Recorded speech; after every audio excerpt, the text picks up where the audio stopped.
एक साल में कम से कम 1 लाख भर्तियां सरकारी की जाएंगी। बैकलॉग के पद भरने में हम कोई कसर नहीं छोड़ेंगे। ये रोजगार की गारंटी जो मैंने कही। ये ऐलान 30 अक्टूबर को हुआ था पिछले साल। भूखे भजन ना होए गोपाला, काम धंधा तो चाहिए, रोजगार तो चाहिए। चाहिए कि नहीं चाहिए रोजगार? अरे सब बताओ, चाहिए कि नहीं चाहिए? जिंदगी बिना रोजगार के नहीं चल सकती। और इसलिए इस महीना भी रोजगार, हर महीना एक दिन रोजगार दिवस के रूप में मनाया जाएगा। फिर फरवरी 2022 में सरकार आगे बढ़ी, सीधे रोजगार दिवस का ऐलान किया, वो भी हर महीने। जनजन की है यही पुकार, रोजगार रोजगार, जनजन की है यही पुकार, रोजगार रोजगार। फिर भी इंदौर में ये बेरोजगार छात्र 7 दिनों से भर्ती सत्याग्रह पर हैं। हाथ में तख्ती लिए मध्य प्रदेश लोक सेवा आयोग को ढूंढ रहे हैं।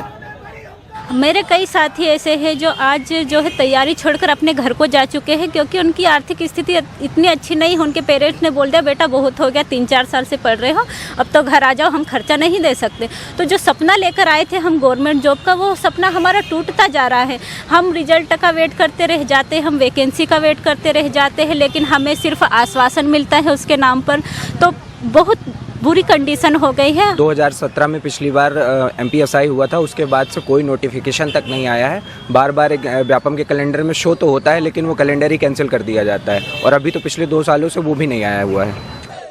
हर पार्टी के घोषणा पत्र में, भाषणों में बेरोजगारों का जिक्र होता है। मुख्यमंत्री हर महीने इसका राग भी छेड़ते हैं।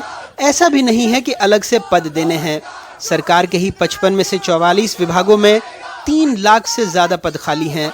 अकेले स्कूली शिक्षा विभाग में 87,630 पद खाली हैं।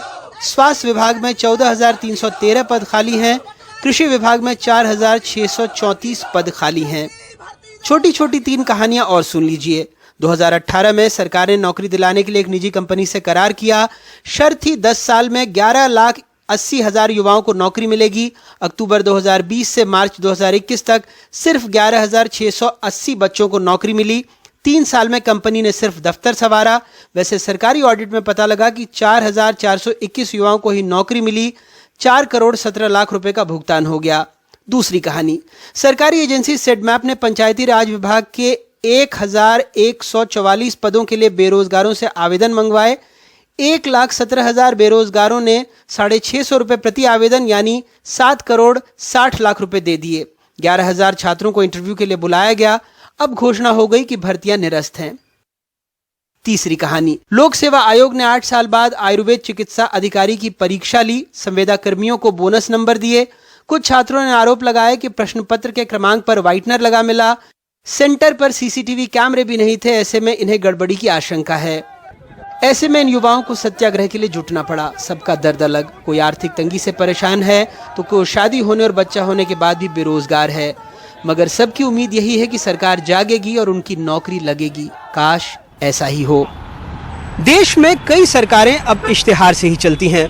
ऐसा ही एक इश्तिहार मध्य प्रदेश में बार बार चुनावी घोषणा पत्रों में आता है, अखबारों में आता है कि 1 लाख से ज्यादा सरकारी पद भरे जाएंगे। चुनाव का मौसम है तो इश्तिहारों की तादाद बढ़ती जाती है, लेकिन रोजगार नहीं मिलता और युवा सड़क पर ही रहने को मजबूर हो जाते हैं। भोपाल से कैमरा पर्सन रिजवान खान और इंदौर से समीर के साथ अनुराग द्वारी, NDTV इंडिया।